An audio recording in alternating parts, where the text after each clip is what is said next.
যশোরের বাঘারপাড়ায় আড়ম্বর আয়োজনের মধ্য দিয়ে ৪৭তম জাতীয় বিজ্ঞান ও প্রযুক্তি সপ্তাহ এবং বিজ্ঞান মেলা ২০২৬ অনুষ্ঠিত হয়েছে।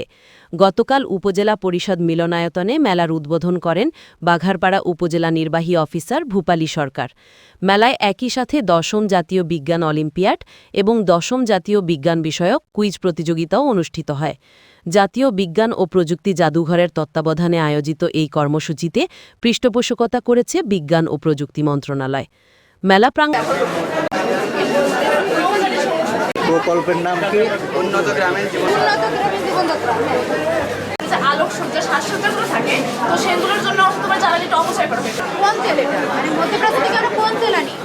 আমরা যেসব গাড়িতে চলাচল করা যেসব এটা কোন তেল? Petrol, diesel, octane. আমরা কি পেট্রোল, ডিজেল, অকটেন সবই কি মধ্যপ্রাচ্য দেশ থেকে আমদানি করি? না, অনেক কিছু আমাদের দেশে আছে। আমরা কোন জ্বালানি তেলটা পাবো এখান থেকে?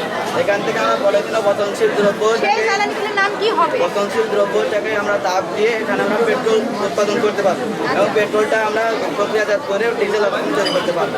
আচ্ছা, তার মানে মূল হবে পেট্রোল আর অকটেন, সেখান থেকে ডিজেল। করতে পারতাম কিনা আমরা সেরকম